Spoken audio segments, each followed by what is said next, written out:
Hello everybody, welcome to Beach Walk Vlog 10 part 2, and today we're going to talk a little bit more about levers. So in part 1 we opened the door to talking a little bit about the levers in the running action, and we talked a little bit about the lever actions in the body from the initiation of the contact point, the initial contact point on the right foot, and we talked about the different lever actions that occur all at the same time just to get the right leg from initial contact through to toe off. And we didn't talk about all of the levers, of course, we just talked about some of the levers. Now I just want to recap very briefly. The human body has lots and lots of levers because it has lots and lots of bones with loads of joints, and of course lots of muscles. Now if we just talk very briefly about one of those levers, and let's talk about the ankle. Okay, so the ankle is a class 2 or a type 2 lever, and if you think about a wheelbarrow, so the wheel at the front, you got the load in the middle, so you got your wheelbarrow full of whatever it might be, soil or cement or sand or whatever, and then you lift the handles, so you lift the wheelbarrow up by the handles, and it's now on the pivot point, which is the wheel, and you can then start to wheel that wheelbarrow wherever you want to take it. So that is an example of a class 2 lever, and is what happens at the ankle. But it's only one of the lever actions that occurs at the ankle. Now, the ankle is made up of a couple of different joints. One of them goes forwards and backwards, and one of them goes side to side, and that's how we get the combination of those actions to create pronation and supination. So when the foot's on the ground, we want to plantar flex, so we want to point the toes, point the foot down into the ground and lift the heel up. That's the wheelbarrow lever. But then as we move over our foot through our gait cycle in stance phase, we also get pronation, and pronation is a 3-dimensional or a 3-plane action that involves plantar flexion, dorsiflexion, and involves the action of the foot going across. So it's going like this. Okay, so it's doing an everting action while it's on the ground. That becomes pronation, and that action is a different action. That's a different lever action. So that is also a different lever action to that wheelbarrow lever that we just talked about. So at that point it becomes a different lever action. So we've got different lever actions going on at the same joint because we've got different planes of motion, and we've got different muscles acting on the joint in different ways. So we have multiple actions going on at multiple joints, or at the same joint, should I say. So let's take it to the hip.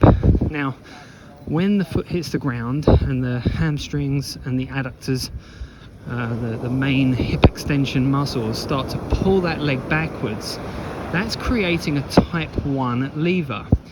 Now, you might be, if you understand levers a little bit, you might be scratching your head going, well, how's that a type 1 lever? Well, if you look at the arrangement of the lever action, it's at the hip we're talking about, it's a seesaw lever. All right, so we're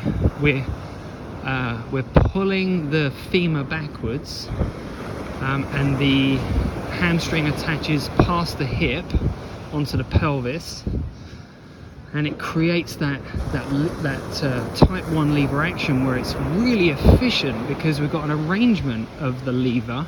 And remember, we can have levers where the arrangement is different as well, because we can have the pivot point, like we just talked about with the ankle, we can have the pivot point at the toes or at the forefoot, and then we could have a super long lever arm, i.e. a really big foot.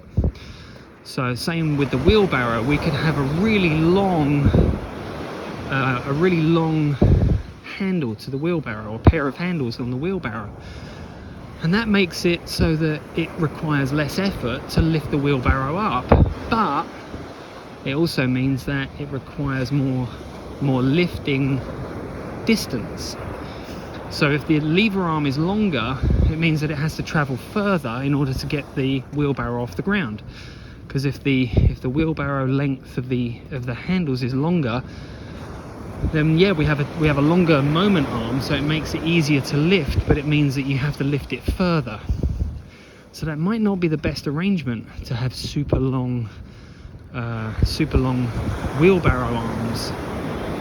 So we go back to the body and we talk about these different levers a little bit. And if I am, for example, doing a squat, then I'm creating an upward movement in my body, in my center of mass. My center of mass is going up and down rather than forwards like it does in running. So I'm going to have different lever actions occurring. I'm going to have more force in my quads. My quads are going to do much more work because they're keeping the balance between my quads and my hamstrings working, because remember, my hamstrings have to extend the hip, and then my quads will work harder to extend the knee. Okay, so we've got different lever actions going in at the same time at different joints and the same joint as well. So in running, we're going to get a very, very different lever action occurring to what we're going to get in squatting. So we're going to use completely different muscles in different biases, different ratios, across different joints, in different ways. So if I want to create those lever actions for running, guess what I need to be doing? Yeah, you got it, running. I need to be running. I absolutely need to be running, or doing something that involves the movement of the running action. That way I'll be creating those lever actions. Okay? Now, we've got the type 2 lever at the ankle in the pronation action. Plantar flexion action and the pronation action as well. And then we've got the type 1 lever at the hip, pulling that femur back. And we've got a different lever going across the front, which is going to be pulling the pelvis forwards and rotating the torso. So there's different levers there. Now on the same hip, so we're talking about the right hip here because the right foot is in stance phase of gait. The right hip also has another type 1 lever going on at the same time. And that type 1 lever is with the glute on the outside of the hip. So it's creating this action at the hip, so at the pelvis. So it's lifting the pelvis up on the left side, pulling downwards, which creates this seesaw action. And that's another type 1 lever. So it's a super efficient, or at least it should be an efficient lever, because it's like a seesaw action. Now, if you think of a classical seesaw in a kid's playground, what you think of, the arrangement of that, is that the pivot point is in the middle, and all you need is 2 kids who weigh pretty much exactly the same on each side of the seesaw. But now think about the hip joint. Think about the hip and think about the arrangement of the muscles. So think about the glute muscle, the glute medius, a little bit of glute max as well, and the vastus lateralis, or the TFL even. It's going to pull downwards on the outside, so it's going to pull downwards on the outside of the hip, and then the pelvis is going to go up on the other side. Now think of the arrangement of that. It's very different from a seesaw action like you would see in a kid's playground. Okay, so if you think of the kid's playground, we'd have the pivot point right here in the middle, and we'd have the seesaw on top, and it would just go doop, doop, doop, doop, with not a great deal of effort. So each kid who's on either end of the seesaw would just put a teeny tiny bit of effort in, and the seesaw would go doop, doop, doop, doop, up and down, because each kid weighs roughly the same. Now think about what happens if you put let's just say you put 2 kids on one end and one kid on the other end.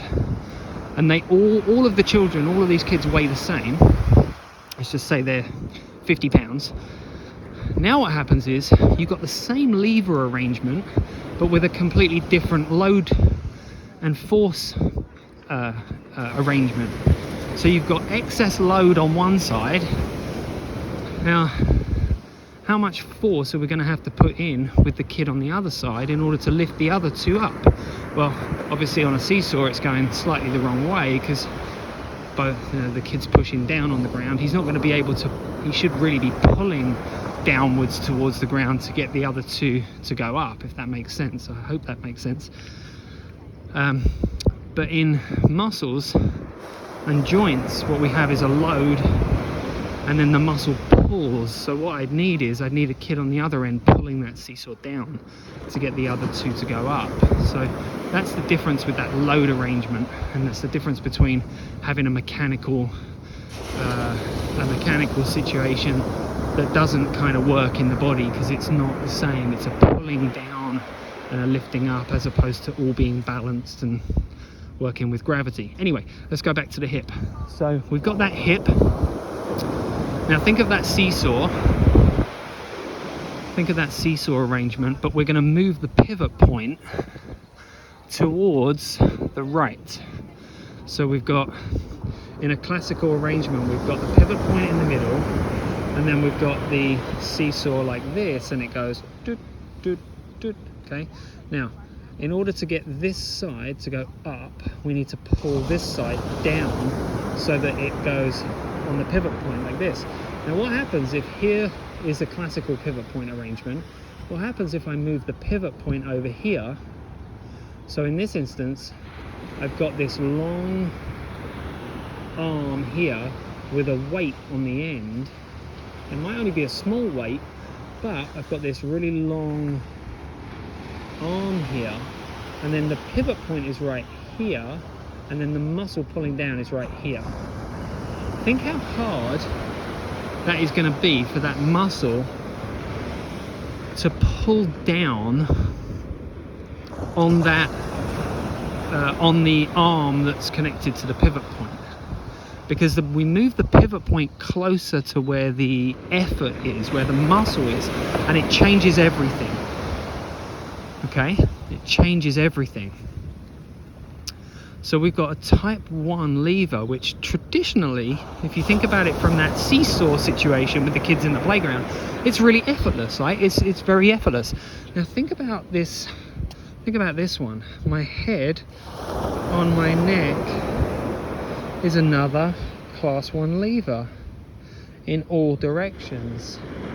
Why would I want that to be so well balanced?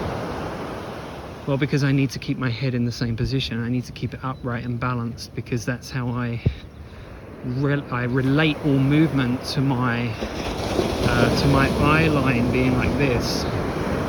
Okay, so if I have a tightness in my neck and my head is like this, all of my movement is going to get thrown off, because my head is tilted to the side, so everything becomes disjointed, and I'll start to walk to the side, but then I'll correct it, my brain will correct it, and it will create imbalances. Okay, so we've got a type 1 lever situation at the hip pulling the leg backwards. We've got a type 1 lever at the hip lifting the pelvis up, but we've got a different arrangement of the effort, the load, and the pivot point. So the pivot point has moved to the outside. It's not in the middle anymore. All right, so think about why I have 2 legs and neither one of them are in the middle. Yeah, so we're always creating levers. We're always creating levers. Okay, so I've got that really efficient lever for my head. Well, there's my head. All right, but and that's a type 1 lever. Now I've also got a really inefficient lever arrangement at my hip, but the same lever type, because although the arrangement is slightly different, the pivot point is still in the middle of the 2 load and effort. Okay, so when I have the pivot point in between the load and the effort, it's a type 1 lever, but the arrangement of that lever and how close the pivot point is to the effort or to the load changes how that lever functions. Okay, I hope this is all making sense. And you can try this. You can easily try this at home. Just get a piece of wood and then put a load on that piece of wood on one end and then pull it down on the other end, and then just change the arrangement. Pull that pivot point closer to where you're going to be pushing down on it, or pulling downwards on the other end, and see how it changes, see how it feels. And you can test this all yourself. This is all easy to test. Okay, so now we talked about levers a little bit. What about the torso? Let's talk about that one. So, how much effort does it take to do that? Not a lot. How much effort does it take to rotate? Not a lot. How much effort does it take to pick my leg up like this? Quite a lot in comparison, because it's a different lever type, right? Now, one more lever that I wanted to talk about is a class 3 or a type 3 lever, and that is this one. Okay, so if I held a dumbbell in my hand right here, and I've got my pivot point is my elbow, and the muscle is right here in my bicep. So now look, I've got this 12-inch or 15-inch lever with a weight. Let's pick up a stone. Right, now if I pick up this stone, all of a sudden my bicep has to work harder. But if I put that stone onto my forearm right there, you see that stone, it's now easier because it's closer to the pivot point. Okay, so we just rearranged the lever situation. We've still got the same lever action going on, but it's just a slightly different arrangement of the load, the effort, and the pivot point, the fulcrum. Okay, now we've also got the same lever right here. It's the same lever. Or it's the same thing, right? Now we've got the same lever here. Look, same lever. Right, same lever. Now, when we run, why do we bend our knee? So when our foot comes off the ground, why do I bend my knee to there? Why do I do that? Well, it's to make that lever, this one, easier. Right? It's to make that easier, because the longer the arm, or in this case the leg, the more weight I've got further away from the pivot point, which is right here. Okay, so if I bend that, all of a sudden, it's so much easier to hold my leg up. Right, so now think about someone who's overstriding. Someone who's overstriding and they're swinging that leg all the way out here. Is it going to be easier to pull that leg back because it's swinging forwards and the weight is all the way out here? My foot, remember, my foot weighs something with a shoe on the end of it. It's got the lower leg. Is it going to be easier to decelerate that and then pull it back, or is it going to be easier to decelerate that and pull it back? Have a think about it. If this knee is bent, then the action, this arm here, or the leg should I say, is shorter, and I've got most of my weight down here, and it's behind, it's relatively closer to the lever, to the pivot point, my hip. Okay, so it's much easier. That's why overstriding is actually making you work harder, right? Yay! It's kind of obvious really when you think about the lever situation, when you think about what that lever is demanding of you. It's kind of obvious really, isn't it? Okay, now here's the crazy part. I've just talked for, I don't know, combine yesterday and today, or combine the last part 1 and part 2. So far I've talked for 30 minutes about levers, and I hope you're still with me, and I hope this is all kind of making sense. Levers are all about efficiency of movement. Now, we've talked about the different arrangements of levers. When I have an efficient gait, I'm creating really good lever situations. Kind of obvious really, right? Again, it's an obvious thing. If I'm moving efficiently, I'm creating efficient levers. Now there's one, just before I move on, there's one more lever action that I want to talk about, and it's, whoops, turning my camera around, it's this lever action here. I hope you can see that. So it's the lifting of my pelvis. Now that's also this same lever, but this is a wheelbarrow lever again, because here's my pivot point, here's my load, and then here are all of my muscles that lift this. Okay, so like I talked about with the foot, where we've got the plantar flexion action and we've got the eversion or pronation action, two different levers at the same joint. I've got the same thing at my hip, at my right hip, because remember we're talking about the right foot in stance phase here. So my right hip, I've got two very different lever actions going on. I've got that type 1 or class 1 lever on the outside with my glute pulling down and lifting the pelvis up, but then I've also got the other side, which is a wheelbarrow lever action like this, because the muscles on this side are pulling the pelvis upwards and it's pivoting on that hip on the other side, right? So I've got two levers working together there.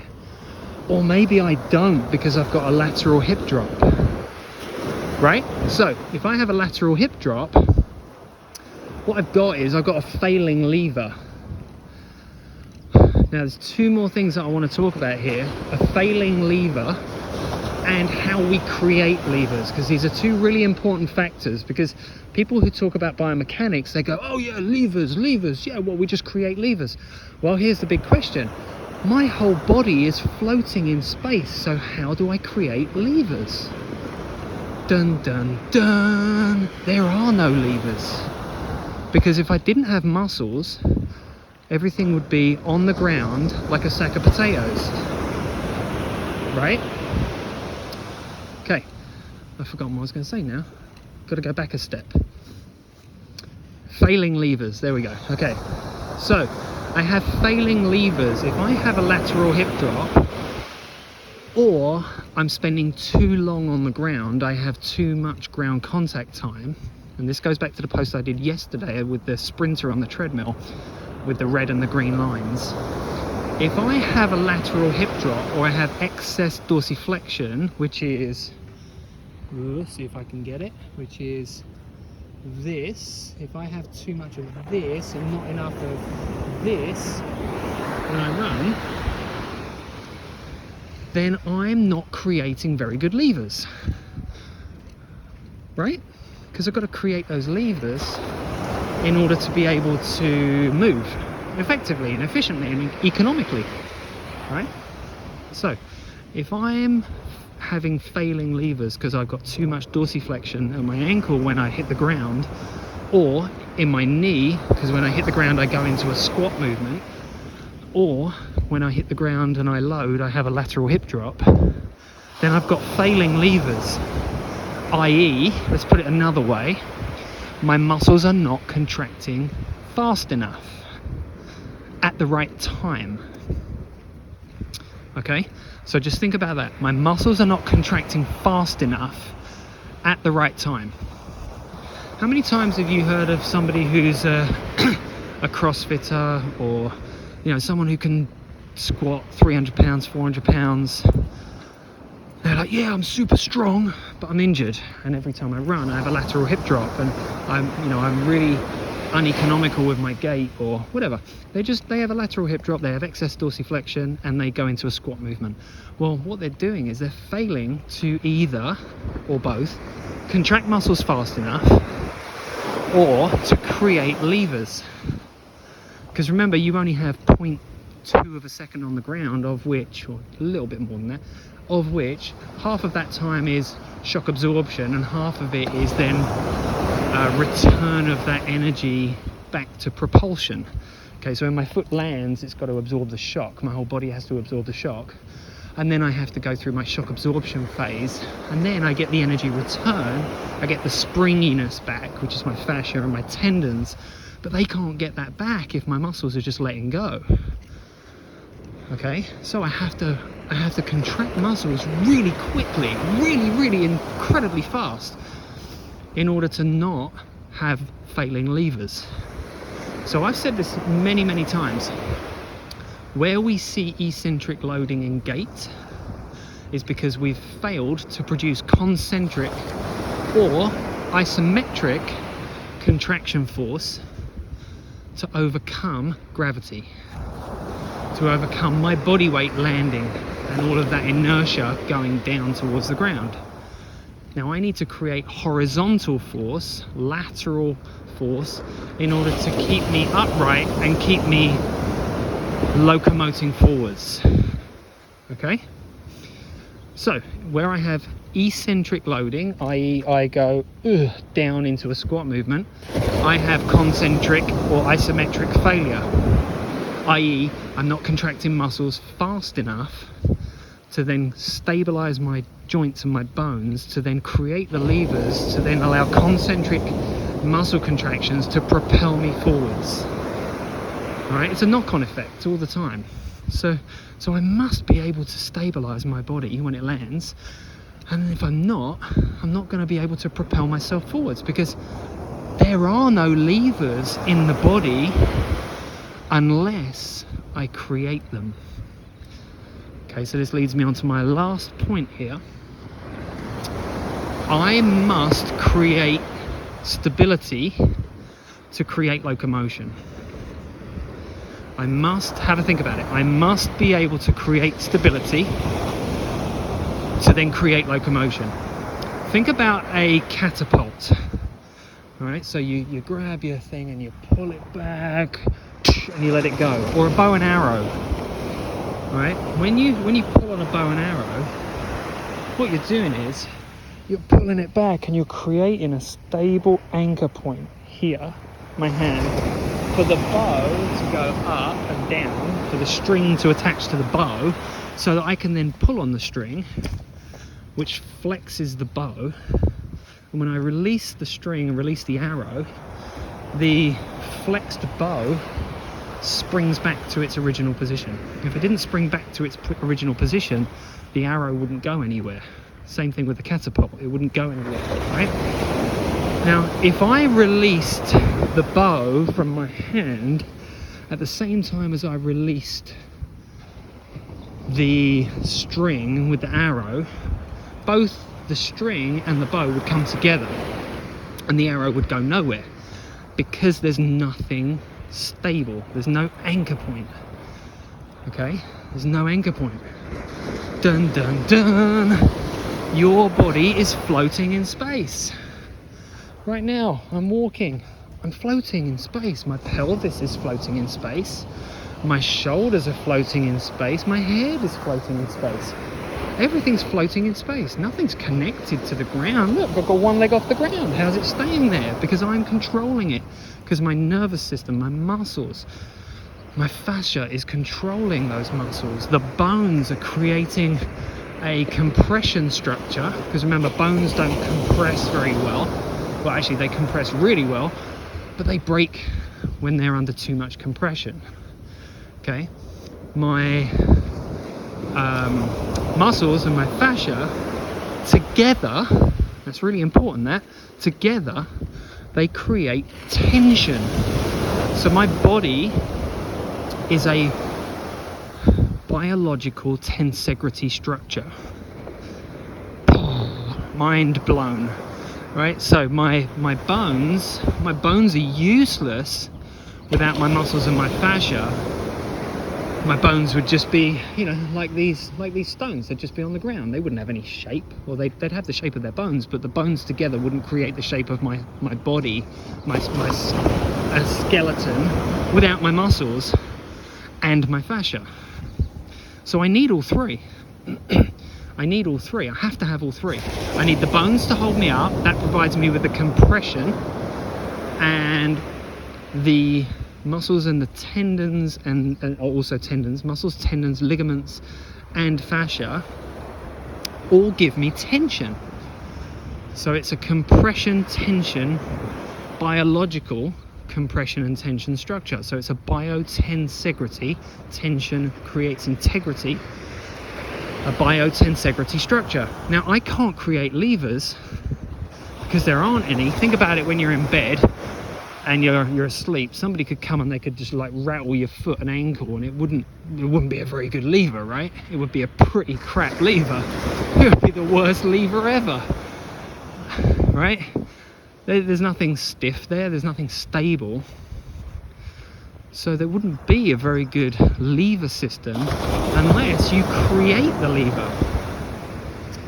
Now, the very last thing I'm going to talk about here, and I'm going to turn around and walk back in a second. Now, the very, very last thing I want to talk about, and I want to relate two things together here. One is the arrangement of the lever, and the other is the amount of force that the muscle has to create in order to move that lever or move that joint. Okay, so if I have a situation, and I talked about this in Beach Walk blog 9, I think it was, about the pelvis. If your pelvis is tipped forwards, what does that do to the lever situation that we talked about first or second in this beach walk? All right, the type 1 lever, that is the hip extensors, the hamstrings, the adductors, and to a point the glutes as well. If my pelvis is tipped forwards, does that change the lever situation? Well, of course, the answer is yes. It changes the lever situation dramatically. Now, you might not think it does, but remember, when we're talking about range of motion, we're talking about range of motion at joints. It's not a lot of range of motion. Think about how much range of motion your pelvis has. It's maybe just a couple of inches each way. So it will tilt forwards, it will tilt backwards. It might just be a couple of inches or just a few centimeters, right? Now, if I have a tipped pelvis, an anterior, so a tilted forwards pelvis, that means it's tilted forwards at the front and it's tilted upwards at the back, right? Because remember, it's a rotational component, because all movement and all joints rotate. Now I have a compromised lever situation. So I have the same muscle to move the lever, to move the joint, but now the load is further away. So I've made it more difficult. Of course I haven't done that on purpose. I haven't just walked around and gone, oh, today I think I want an anterior pelvic tilt. That sounds like a good idea. Of course, that's not what happens. We don't want that to happen. Well, we do in movement, but not in a stuck situation, okay? It's a dynamic situation that allows us to go in and out of that position. But what we don't want to be is stuck in that situation, so that any movement that I want to create becomes more difficult. It becomes more difficult. Now, that type 1 lever that we just talked about at the hip, where the hamstrings, the adductors and the glutes are kind of working together to drive hip extension, that should be the most efficient type 1 lever in your whole body. The most efficient, pretty much.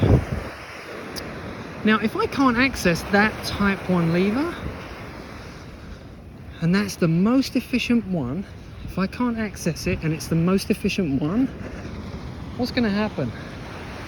Every other muscle that gets involved in that situation, or creating those levers, because remember, I have to create the levers, I have to create the stability in order to create the levers. Every other muscle that's involved in that has to work harder, and not just a little bit harder. No, not just a little bit harder, a lot harder. Okay, it has to work a lot harder in order to stabilize the force that's going into that movement, or just even holding the position so that the movement can occur. Okay, so this all kind of brings us back to the last Beach Walk blog, which is about the pelvis. Right, so if I'm really struggling with injuries and the only way I can move is by actively creating levers, and if I'm in a compromised postural situation, i.e. I'm stuck and I can't access a posterior pelvic tilt either because the restriction is just so thick and stark, or I've got specific weakness in specific muscles that don't move the pelvis into the right situation, then I'm going to have really, really messed up lever situations. I'm going to have truly inefficient lever situations. And I mean, I might not even be able to create very good levers at all. So if you're somebody who's constantly injured, you know, you're literally bouncing from one injury to the next, or maybe even going back to an older injury. So you think, oh yeah, I've fixed that one now. Yeah, it's all gone. Now I can move again. And then 6 weeks later, whatever, as soon as you start upping the intensity, boom, you're injured again. That is probably the reason why. Because you've got to be in a situation, your whole entire skeleton, your whole entire skeletal structure is floating, and you need to be able to stabilize it in the right position, because at the moment it's probably being stabilized in the wrong position, and that's why you're getting injured. Because if it's in the wrong position, it creates a compromised lever situation and overworking muscles, overworking tendons, and then probably in a situation where ligaments can't even control the joint, and then guess what, we get a labrum tear, or we get an ACL rupture, or we get a meniscus tear because the joint isn't functioning in a good way. Okay, so 36 minutes, I think we'll leave it there, because I'm sure at this point your mind is probably blown, and there's been a few light bulb moments occurred, and you probably need a little bit of time to digest and absorb everything I've said. And at this point you're probably thinking, well, what am I going to do about these levers? Well, at this point right now, if you're understanding what I've said, then what you're going to do is you're going to go straight onto the Sling Method website, and you're going to grab a copy of the Runner's Rehab and the Basic 8, and you are going to commit to making your body function with the right levers, with the correct levers in the correct place at the correct time, with the correct muscles working, and you're going to absolutely realize why doing stupid amount of squats every week and lunges which go down towards the ground and decelerate you, or step ups that don't involve anything of the gait lever actions in the correct range of motion, are not helping you to fix your body. Now, there's one thing that I just want to say before I click off, which is strength is a compensation for poor lever actions. You want to get stronger, or you do need to get stronger, is a compensation for poor functioning lever actions. If your levers are functioning really well, think of those 7, 8, 9, 10, 11-year-old children that run faster than you do. And I don't just mean, you know, they just run a little bit faster across the playground. No, I'm talking about they run half marathons at a speed that you'll never be able to run. They're not strong. They're not lifting weights and doing tons of squats. They're not lifting 300 pounds on their back at CrossFit and doing planks for 5 minutes. They're not doing that. What they are doing is creating good levers, good lever actions. And when they create good lever actions, they run efficiently and economically and consistently, using the correct muscles in the correct place at the correct time to create the correct lever actions.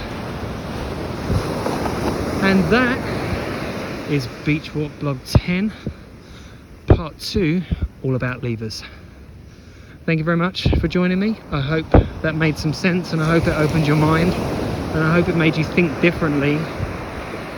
And I look forward to helping you run better, be pain-free, be consistent, and just enjoy your running so much more. Thank you very much. Talk to you soon. Bye bye.